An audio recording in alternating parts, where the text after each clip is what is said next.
Before this story begins, take 1 second and tell us in the comments, which city are you watching from? New York, Dallas, Chicago, or somewhere else in the world? Because this is a story that could happen to anyone. A story about loneliness, family pressure, second chances, and a $5 decision that changed a woman's entire life. This is the story of Emma Carter, a woman who paid $5 for a fake boyfriend on Christmas night. She thought she was buying one night of peace, one night without judgment, one night where she wouldn't feel less than around her perfect family. But what Emma didn't know was that the stranger who agreed to be her pretend boyfriend wasn't a stranger at all, and he wasn't broke, or desperate, or ordinary.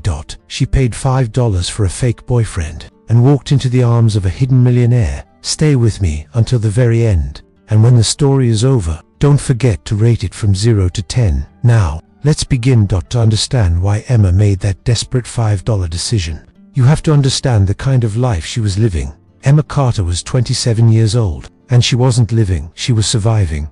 Her mornings began before sunrise at the coffee shop, pouring lattes for half-awake commuters, pretending she didn't feel the exhaustion pulling at her bones. As soon as that shift ended, she rushed across town to her second job, smiling at restaurant customers who ordered without looking at her, and pretending not to hear when her manager muttered that she looked tired. And when most people finally went home to warmth, Emma went to job number 3, cleaning offices long after midnight, sweeping floors in silence, the only sound her own heartbeat echoing in the empty halls. She didn't choose these jobs because she loved them. She chose them because the rent didn't care how tired she was, the bills didn't care, life didn't care. Her apartment was barely bigger than a bedroom, cold in the winter, lonely all year round. At the end of every month, she sat at her tiny kitchen table and played a quiet, painful game of math, counting every dollar, every coin, every hope. $53 left, then subtract groceries, subtract bus fare, subtract survival.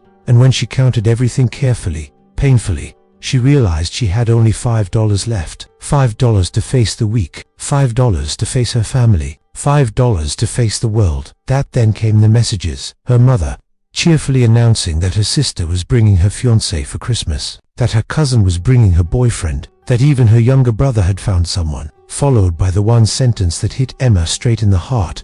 Emma, are you coming alone again? They didn't mean to hurt her, but every word felt like a reminder of everything she didn't have. She had no partner, no break, no support, no one waiting for her at the end of the day. She was tired, embarrassed, and painfully alone. And that loneliness, that pressure, that feeling of being left behind by everyone she loved, finally broke something inside her. That's how Emma found herself walking into the freezing winter night, searching for air, searching for silence, searching for anything that didn't feel like disappointment. That night, Emma couldn't stay inside anymore. The walls of her tiny apartment felt too close, her thoughts too loud, and the hurt in her chest too heavy. So she walked past decorated houses glowing with soft Christmas lights, past families laughing behind warm windows, past everything she wished she had and everything she feared she never would. She reached an empty park, breath turning to fog in the frozen air, and finally collapsed onto a cold bench. And for the first time in a long time, she cried, not the quiet kind she usually hid from the world,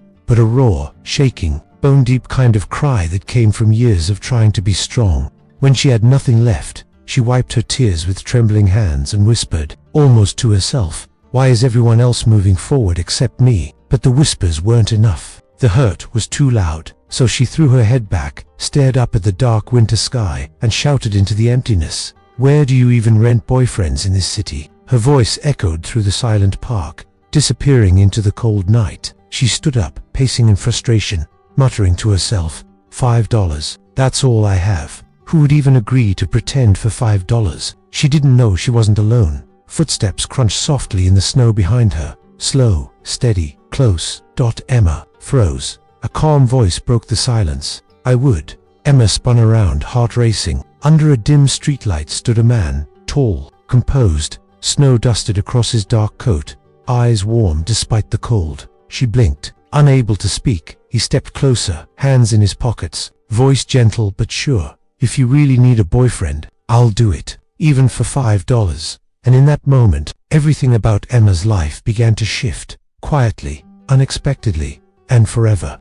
For a long second, Emma just stared at him, stunned. breath caught in her throat. She had imagined a lot of things when she screamed at the sky, but not this. Not a stranger with a calm smile and eyes that seemed to understand more than he should. Why? Why would you do that? She managed to whisper. He shrugged lightly, as if offering himself as a fake boyfriend for $5 on Christmas was the most normal thing in the world. Because you clearly need help, and because you looked like you were about to take on the universe alone. Emma tightened her grip around her worn-out bag, suspicious and embarrassed. You don't even know me. I don't, he answered, stepping into the light. But I am here, and I heard you. Sometimes, that's enough. His gentle confidence disarmed her, and confused her even more.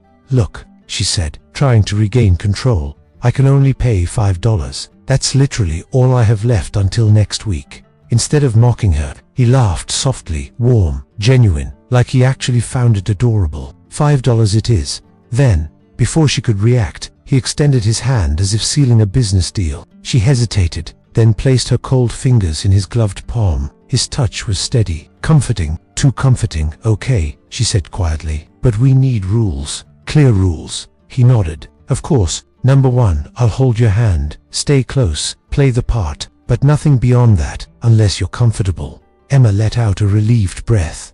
Number 2, he continued, if at any moment you feel unsafe, overwhelmed, or want out, I disappear. No questions. She blinked, surprised by how considerate he was. And rule 3, he paused, studying her face with a softness that made her heart twitch. Don't try to be someone you're not. I can handle your family, but only if you're real with me. Something unspoken passed between them, something she didn't understand yet. What's your name? She asked. He smiled, a slow, almost familiar smile. Nathan, she repeated quietly. Nathan. A strange flutter ran through her chest. They stood there, snow falling around them like the world had gone silent just for this moment. She didn't know who he was. She didn't know why he agreed. She didn't know why her heartbeat suddenly felt loud in her ears. But she did know one thing. Her life had just changed, and she had no idea how big that change would be. That night, sleep refused to come. Emma lay in bed staring at the ceiling, replaying the park scene over and over. The stranger,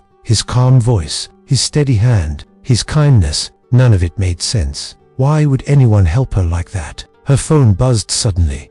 A message from an unknown number. Hi girlfriend, it's Nathan. Can't sleep because you're thinking about me. Emma frowned, then snorted. Confident much? She typed back. His reply came instantly. Realistic. Against her will, she smiled. Soon the light teasing turned into planning. He wanted their story to feel natural, believable. So he asked 100 questions. Favorite foods, funny habits, childhood stories, jobs she hated, movies she loved. Emma sat up in bed, hugging her blanket, texting like a teenager. It felt easy, too easy. Okay, he wrote. First date. Where did it happen? She hesitated, then typed. The cafe where I work. You ordered a cappuccino. I spilled some on your shirt, and I wrote my number on a napkin because I found your panic adorable. He replied. She laughed softly, imagining it. Then came the deeper questions. Why do you work so much? Emma stared at her screen for a long moment before answering. Because someone in the family has to handle the messy parts of life.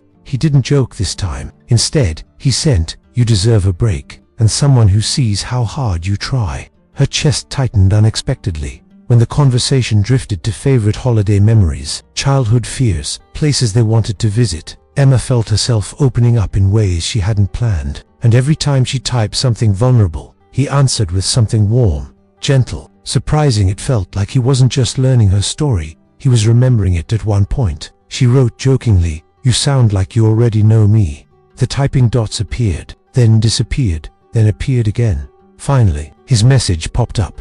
Maybe I just pay attention. Something about that answer lingered in her mind, like a whisper she couldn't quite hear. They kept texting until nearly 4 a.m., laughter filling the gaps between their words, tension dissolving into something soft and real. When she finally fell asleep, her phone still in her hand, the last message she read was from him. Good night, Emma. Don't worry. I'll make sure Christmas goes better for you this year. The next afternoon, Emma arrived at the mall earlier than planned, nerves buzzing through her like electricity. This was supposed to be just a practice date, just preparation for a lie. Yet her hands felt shaky, her chest tight, her breath uneven. She kept checking her phone every few seconds. 3:01 p.m. 3:03:03:05. Great. He wasn't coming, she muttered under her breath. Of course. Why would he show up? This is insane. I'm insane. Talking to yourself is usually the first sign. A familiar voice said behind her. Emma jumped so high she almost dropped her phone. Nathan stood there, relaxed, amused, wearing a grey sweater that somehow made him look even more handsome. Snowflakes clung to his hair, giving him that unbottled winter movie hero look. I've been here for 5 minutes, he added. You were too busy spiraling to notice. Emma felt her face heat up. I wasn't spiraling. You were absolutely spiraling, he corrected. Before she could argue, she noticed someone in the distance, her best friend, Hannah, awkwardly hiding behind a shoe display, pretending to look at boots. Emma groaned. Just ignore her, she whispered. She thinks you might be a serial killer. Nathan raised an eyebrow, amused. Should I go introduce myself? Then, reassure her I have no plans to bury you in the mall food court. No, Emma hissed. She interrogates you like the FBI. Nathan, being Nathan, smiled and waved anyway. Hannah froze mid-step like a raccoon caught in headlights. Relax, Nathan whispered, leaning closer. Protective friends are a good sign. They moved to a small cafe inside the mall. The moment they sat down, Nathan leaned forward, elbows on the table. Okay, he said, let's practice being a couple. Emma cringed. This is mortifying. No, it's fun. Watch. He straightened his posture and suddenly transformed into her dad, deeper voice, stern expression, stiff shoulders. Young man, what exactly are your intentions with my daughter? Emma burst into laughter so abruptly that the barista glanced over. Stop it. That's literally my dad. Nathan smirked. I studied him. You described him too well. Emma wiped her eyes. Okay, my turn. She put on her best overly concerned mother voice. Nathan, honey, when are you getting married? You know Emma is almost 30. The clock is ticking. Nathan almost choked on his coffee. Does she actually say that? Every single year, they role-played through every family member. The gossiping aunt, the intimidating uncle, the jealous sister, the cousin who overshares. Nathan nailed every character.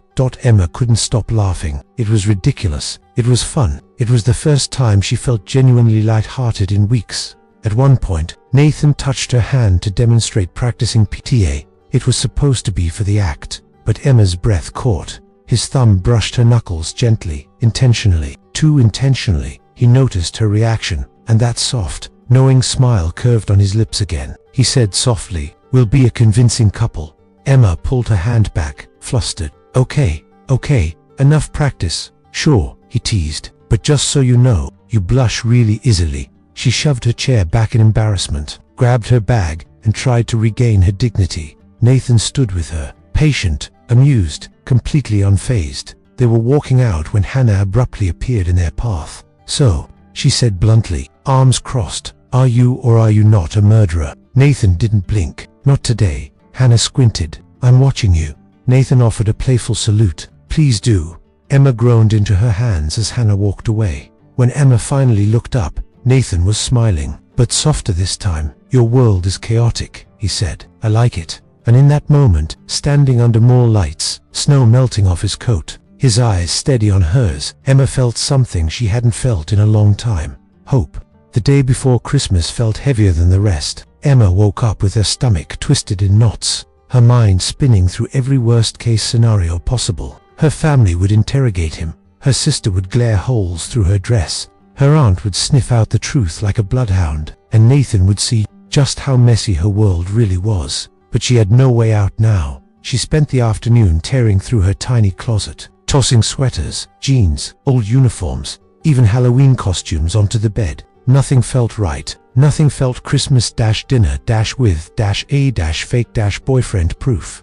Finally, at the very back of the closet, she found it, a simple red dress she had worn only once. Years ago, it wasn't fancy, it wasn't expensive, but it fit. She hung it on the door and stepped back, chewing her lip anxiously. Her phone buzzed. A message from Nathan. Don't panic. You're going to look perfect tomorrow. Emma pressed her lips together, typing back quickly. How do you know I'm panicking? Because you've been panicking since the moment I met you. She rolled her eyes but felt her cheeks warm. Another message arrived. Seriously, wear whatever makes you feel like you. I'll handle the rest. She sat on her bed, clutching the phone, unsure how a stranger could say exactly what she needed to hear.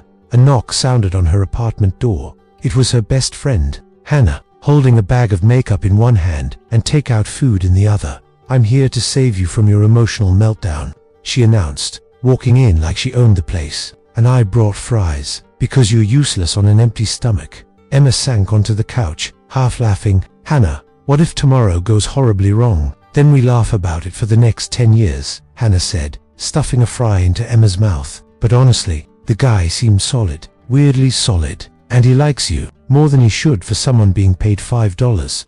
Emma tried not to blush. "It's not like that. It's exactly like that."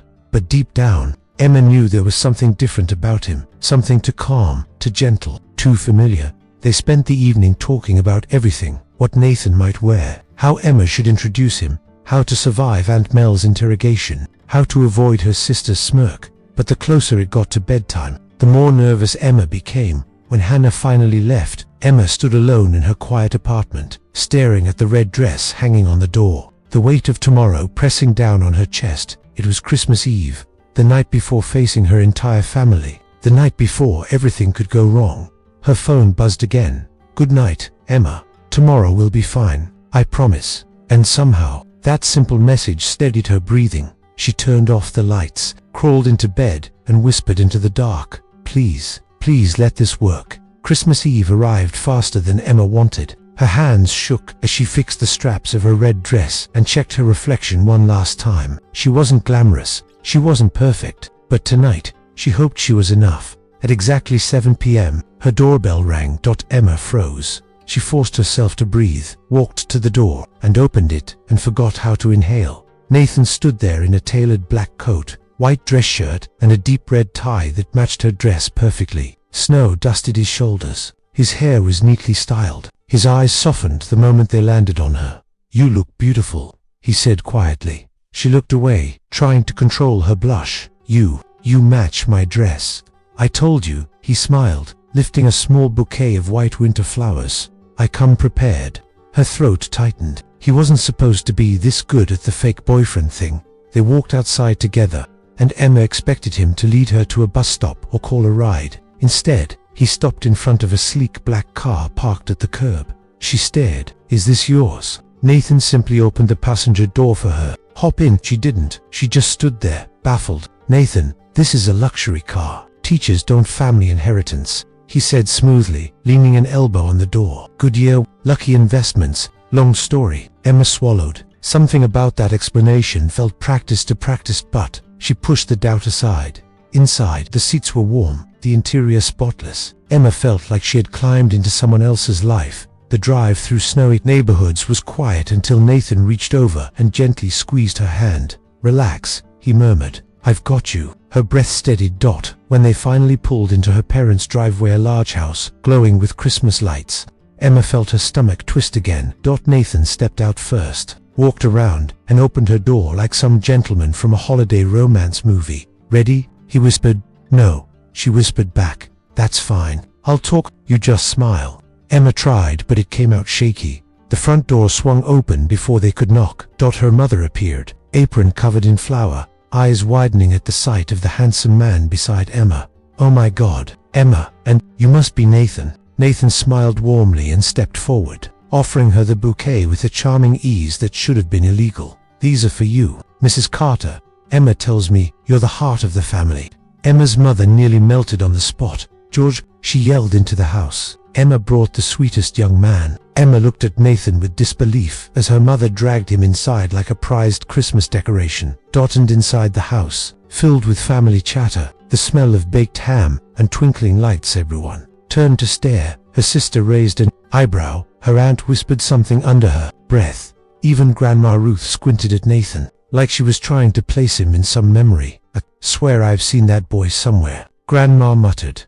Emma froze. Nathan smiled, like he expected that. Like he'd heard it before, like he wasn't surprised one bit. And Emma felt the first tiny spark of suspicion she couldn't quite explain. Dinner hadn't even started yet, and Emma already felt sweat forming behind her neck. Her entire family hovered around Nathan like bees around a very handsome, very polite flower. He shook hands, laughed at her dad's jokes, complimented the tree, and somehow managed to charm every single person within 15 feet. Emma trailed behind him like a confused shadow. By the time everyone finally sat at the long dining table, the Christmas chaos officially began. Her Aunt Mel was the first attacker. "So, Nathan," she said, leaning forward like a detective ready to pounce, "what exactly do you do?" "I work with schools," he answered calmly, spooning mashed potatoes onto his plate. "Helping with educational programs." "A teacher?" her uncle asked. Nathan smiled. "You could say that. What school?" Her cousin Amy cut in sharply. "Do you have tenure benefits?" "How much do?" Emma kicked her under the table. Amy yelped. "God, Emma." Nathan didn't flinch. "I love what I do," he said simply. "That's what matters." Her father grunted approvingly. "Finally, someone who doesn't brag about money. Brandon should learn something." Everyone turned to stare at Emma's brother-in-law-to-be, who immediately choked on his wine. Catherine, Emma's sister, narrowed her eyes at Nathan. "Where exactly did you two meet?" Nathan and Emma answered in perfect sync. "At the cafe." Catherine didn't look convinced. "That's funny," she said slowly, "because you look strangely familiar, like I've seen you somewhere important." Emma felt her entire body tense, but Nathan only smiled and said, "I just have one of those faces." Grandma Ruth wasn't buying that either. She kept staring at him over her glasses like she was reading a mystery novel. But the interrogation didn't end there. Her uncle decided it was the perfect time to ask. "So, son, what are your intentions with our Emma?" Emma nearly died in her chair, but Nathan handled it with ridiculous confidence. "My intention," he said, placing a gentle hand on Emma's shoulder, "is to make sure she feels supported and appreciated. She deserves that." The entire table froze. Her mother clutched her chest like she was about to cry. Several relatives whispered at the same time. Even Catherine stared, for once, speechless. Emma, on the other hand, felt her heart thud painfully against her ribs. That wasn't part of the acting. That couldn't be. Then came Desert, and with it, the chaos intensified. Her aunt leaned toward him again. "Nathan, honey, when are you proposing to Emma?" Emma slammed her fork down so hard it rattled. "Aunt Mel." Nathan only chuckled, shaking his head. "We're taking things slow." Her aunt winked knowingly. "Right, that's what they all say before they propose on New Year's." Emma wanted to melt under the table. Meanwhile, her grandma leaned across her plate and whispered loudly, "Sweetheart, he's handsome, but I've definitely seen him before. Maybe on TV." Everyone twisted toward her. Emma's heart nearly stopped. Nathan only adjusted his tie, unfazed. "I don't watch much TV, but I assure you we've never met." Grandma squinted harder. Dinner went on in a whirlwind. Her brother Tyler cracked jokes, and Nathan laughed at all of them like he belonged in the family. Her mother kept stuffing his plate with food, insisting he wasn't eating enough. Her father challenged him to name 5 football plays, and Nathan actually did. Her sister watched him like he was a riddle she couldn't solve, and Emma sat there stunned, watching this stranger slide into her world as if he'd always been part of it. And each time Nathan glanced her way, gave her a smile, or brushed her hand under the table, something in her chest fluttered in a way she couldn't control. By the end of dinner, she realized something terrifying. He wasn't just fooling her family, he was fooling her too, and worse. Part of her wanted to believe every lie. Hours later, when the laughter faded and the dishes were stacked in the sink, Emma finally felt like she could breathe again. The night had been chaotic, confusing, overwhelming, but somehow unbelievably perfect. Her family adored him. Even Catherine had run out of reasons to glare. When everyone gathered in the living room for a movie, Emma quietly slipped outside for air. Snow covered the front yard, soft and untouched, glowing under the porch lights. She hugged her arms round herself, letting the cold sting her skin. Trying to calm the storm inside her chest, Nathan stepped out moments later, closing the door softly behind him. "You disappeared," he said gently. "Just needed a minute," Emma whispered. Staring out at the quiet street, he walked over and stood beside her, hands in his pockets, breath visible in the icy air. They didn't speak at first. The silence wasn't awkward, but it wasn't easy either. Emma felt his gaze on her, warm even in the freezing night. "You handled tonight well," he finally said. She let out a small laugh. "Handled? I nearly died when Aunt Mel asked when you're proposing." "She wasn't subtle," he agreed, chuckling. Emma looked at him, trying to read him, trying to understand why he felt so familiar. "You were good in there," she said quietly. "Too good, like you already knew exactly what to say." He didn't answer right away. Instead, he looked at her with a soft, almost sad smile. "Emma," he murmured, "there's something I need to tell you." Her heartbeat stuttered. What do you mean? He turned fully toward her now, eyes darker, voice lower, no longer playful. Tonight, being here with your family, it felt strange. Strange how? Because it wasn't the first time I saw you like this. Emma's breath hitched. What are you talking about? We just met. He looked down at the snow-covered steps, exhaling slowly as though bracing himself. No, he said softly. We didn't. Emma froze. We've met before, he added. You just don't remember. Her stomach dropped. Everything inside her went cold. Met before, she repeated, voice unsteady. When, where? Why wouldn't I remember something like that? Nathan didn't answer immediately. He stepped closer, lowering his voice. I didn't want to tell you tonight. Not while you're already overwhelmed, but you deserve the truth. Emma's hands began to shake. Nathan, what truth? He hesitated. The air around them felt heavier, tighter, like the world was holding its breath. For a moment, he looked like he wanted to say everything and nothing all at once. I'll tell you soon, he said finally. Just not here, not like this. Emma felt something inside her snap. Why not now? Why keep dodging? What are you hiding? His jaw clenched. Emma, I promise you. No, she cut him off, stepping back. No more promises, just tell me. Nathan reached for her hand, but she pulled away before he touched her. I don't want to ruin tonight, he said quietly. But you're right. You deserve answers, and you'll get them tomorrow. Emma stared at him, chest tight, heart pounding against her ribs. Something was wrong. Something didn't fit. Something he wasn't saying, and she couldn't stay there another second. I need to go home, she whispered. I'll drive you, he said immediately. No, Emma said, voice trembling. I need space. Nathan froze, hurt flickering across his face, but he nodded slowly, respectfully.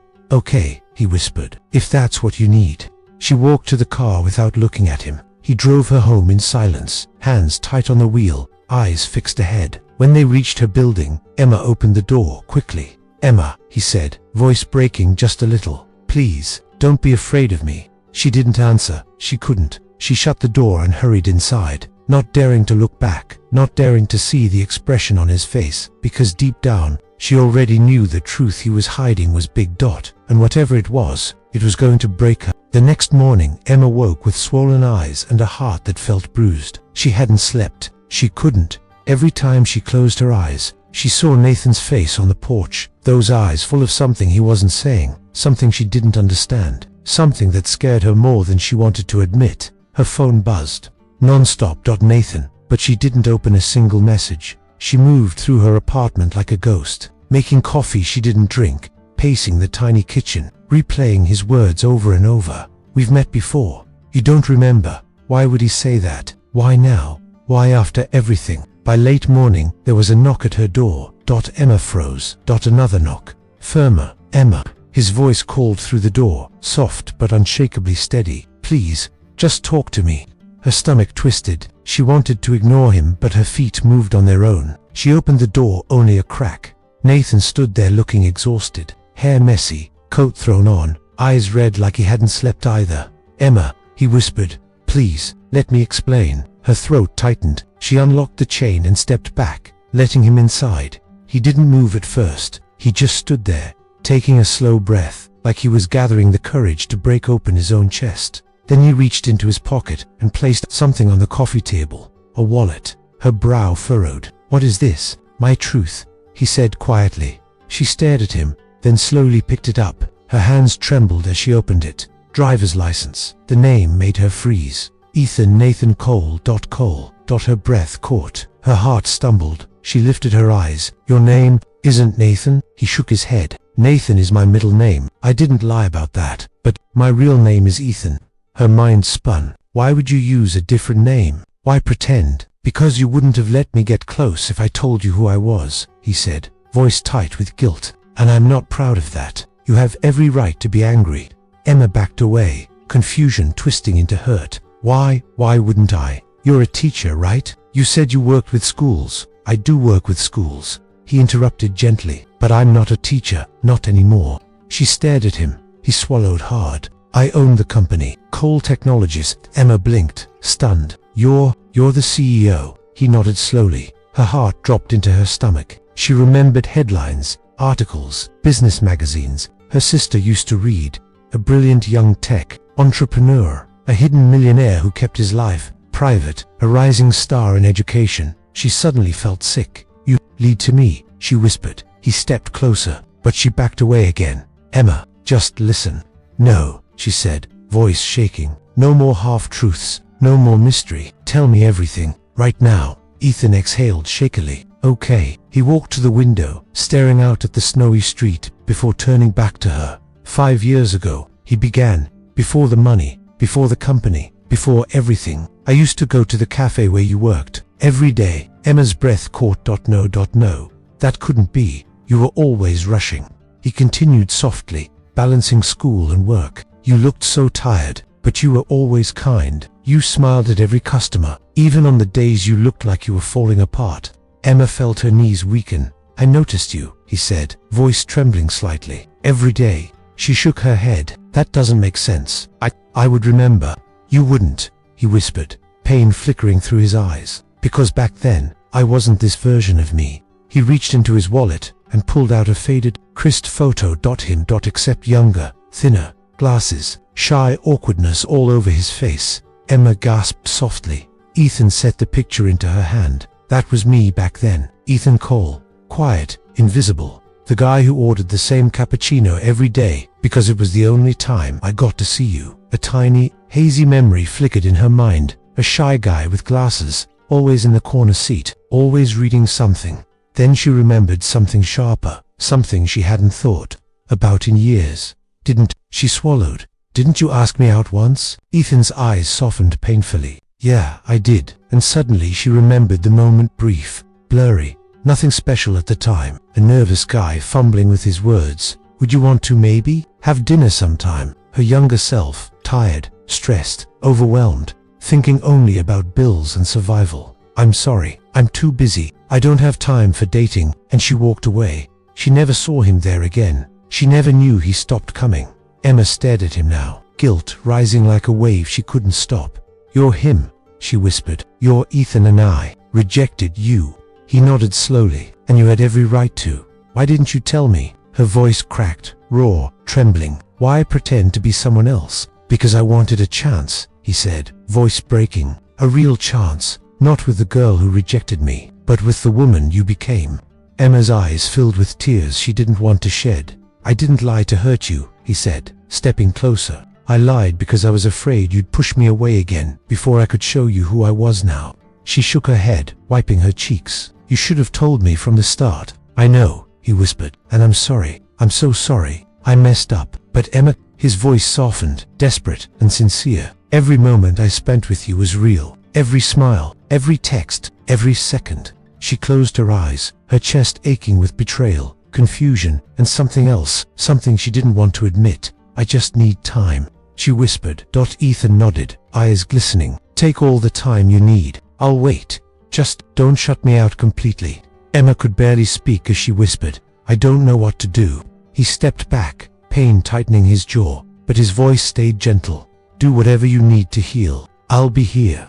He walked to the door, then paused, looking back at her one last time. "I never stopped looking at you the way I did 5 years ago." And then he left quietly, respectfully, letting the door click softly behind him, leaving Emma alone with the truth that shattered everything she thought she knew. Her fake $5 boyfriend was the boy she once pushed away, and the man she wasn't sure she could walk away from now. For the rest of that day, Emma drifted through her apartment like someone moving underwater. Her chest felt heavy, her thoughts tangled, and a quiet ache pulsed behind every breath. Each time she sat down, she stood up again. Each time she tried to forget his words, they replayed louder. He was Ethan. He had known her. He had waited. He had changed. And he had lied. The confusion was dizzying. That evening, the only person she could talk to was Hannah. She showed up with ice cream, a blanket, and a face full of questions. "Okay," Hannah said, sitting cross-legged on the couch. "Explain slowly, like I'm an elderly woman with weak Wi-Fi." Emma told her everything, every detail, every revelation, every memory snapping into place like puzzle pieces she never realized were missing. When she finished, she expected Hannah to gasp or freak out. Instead, Hannah just sighed, leaned back, and said, "Emma, he's in love with you." Emma blinked, stunned. "You can't just say that." "I can," Hannah insisted, pointing her spoon. and I will, because normal guys don't wait 5 years. They don't show up for family dinners. They don't hold your hand like you're the last good thing on earth. They don't stay outside your door at 7 a.m. begging for 5 minutes. Emma buried her face in her hands. I don't know what to do. Yes, you do, Hannah said gently. You're just scared. Maybe she was. Maybe she had been scared for years. Scared of falling. Scared of losing. Scared of not being enough. That night, after Hannah left, Emma left staring at the ceiling again. Except this time, she wasn't crying. She was thinking. Really thinking. Ethan hadn't been perfect. He had lied, but everything after the lie, every laugh, every text, every gentle moment, those were real. The next day, her phone buzzed. A simple message. I'm here whenever you're ready. Emma stared at it for a long time before typing back. Coffee. He responded instantly. Name the place. She chose a small cafe across town, neutral ground. Somewhere she could look him in the eyes without the noise of her memories echoing in the walls. When he arrived, he looked tired but hopeful. He sat down slowly, giving her space, waiting for her to speak.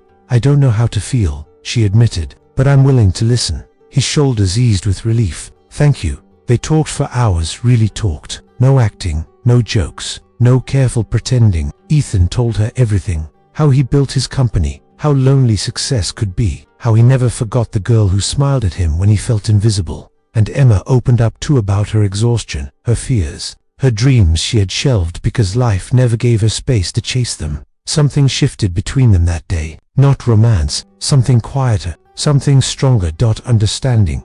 After the 5th or 6th coffee refill, Ethan took a breath and said quietly, Emma, I want to help you. Not because you need saving, but because you deserve better than working yourself into the ground. She frowned softly. What do you mean? I have an opening at my company, he said. Communications. Schools need someone warm, patient, strong. Someone like you. It's a real job, real pay, real respect. Emma shook her head instantly. No, it would feel like charity. It's not charity if you earned it. Still, Ethan, Emma, he said, leaning forward. You have handled customers, angry parents, drunk college kids, and late-night chaos for years. You are more qualified than half the people HR sends me. Give yourself more credit. His voice wasn't forceful. It was honest. And for the first time in a long time, Emma allowed herself to imagine stability, a life with one job, a life where she could breathe.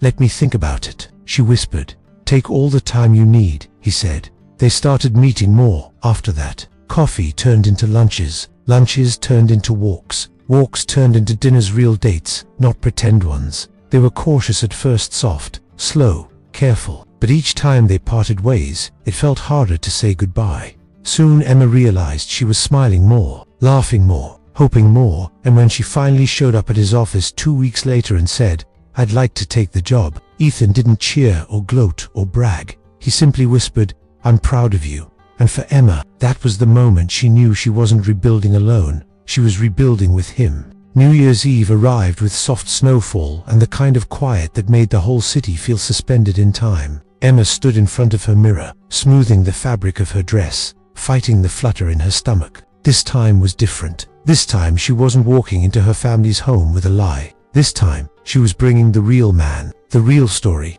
the real beginning. At exactly 7, a gentle knock echoed through her apartment. She opened the door and there he stood, Ethan.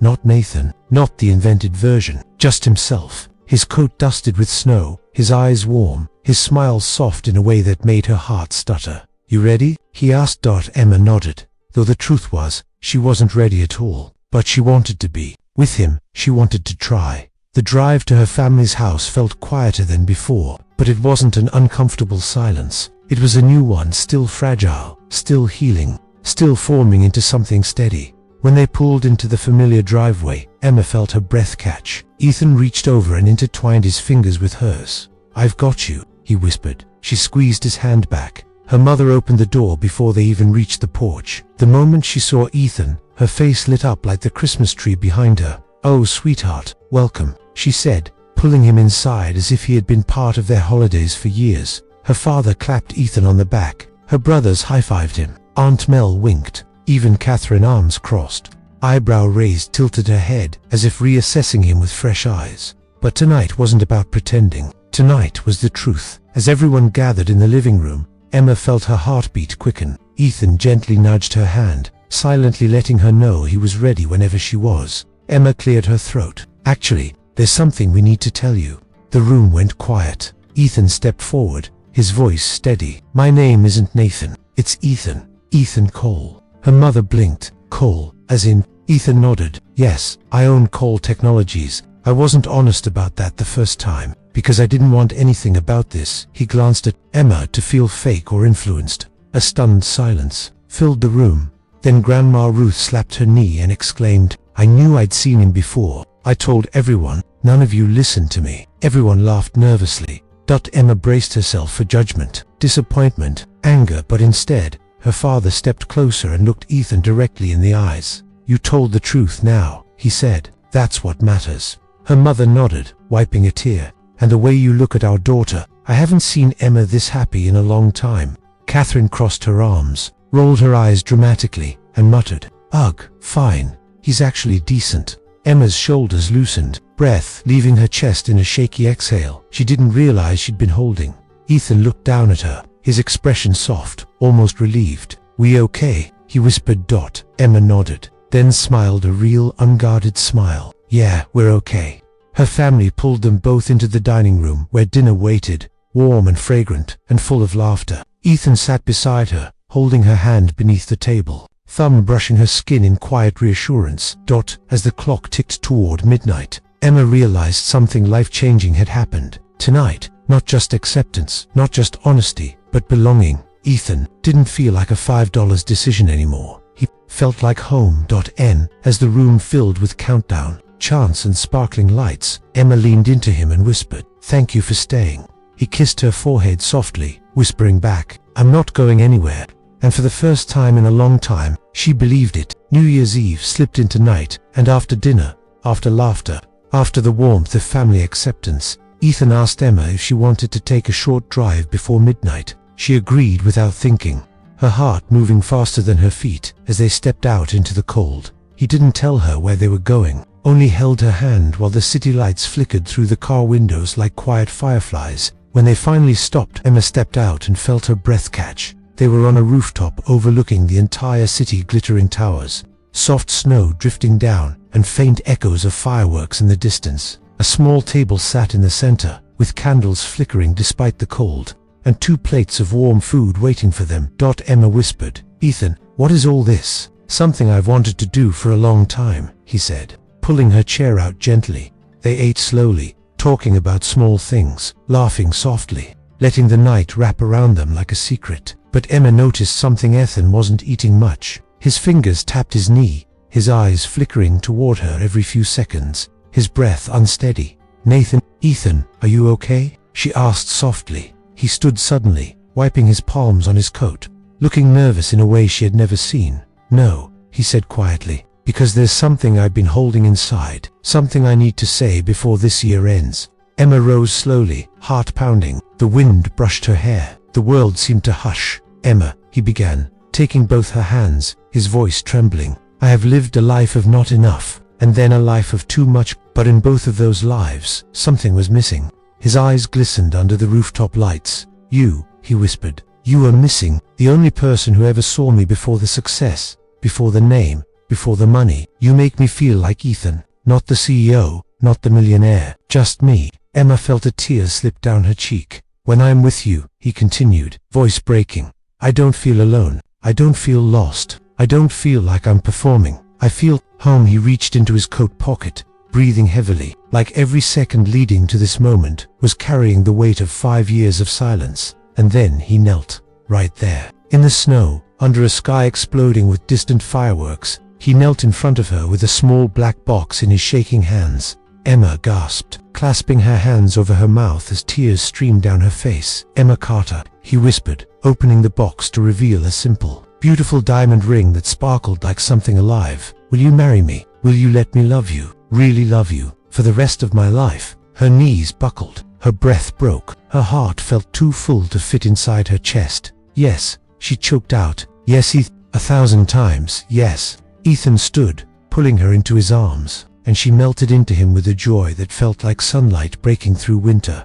Somewhere behind them, Clapping erupted. Her family had followed them onto the rooftop, her mother crying, her father cheering, her grandma yelling, finally, while waving her cane, and Catherine wiping one tear before pretending she wasn't crying at all.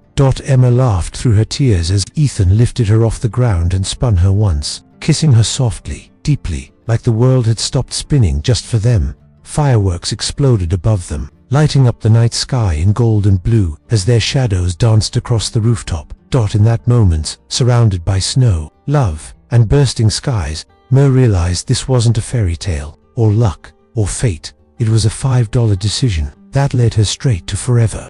In the months that followed, life shifted quietly, beautifully. Emma found herself waking up with a smile she didn't know she had, stepping into a future she once believed belonged to other people. She and Ethan built routines, soft ones, steady ones, morning coffees together, late-night talks, shared grocery lists, inside jokes whispered across crowded rooms. There was no pretending now, no acting, no $5 agreement, just two people learning how to hold each other's worlds gently. At work, she grew into a version of herself she had never imagined, confident, capable, valued. Ethan never hovered, never took credit, never treated her like she needed rescuing. Instead, he watched her with the quiet pride of someone who believed in her even before she believed in herself. And then one warm afternoon months later, Emma stood in front of a full-length mirror, adjusting the delicate fabric of a simple white dress. Her hands trembled not from fear, but from the overwhelming realization that this was real, that this was her story now,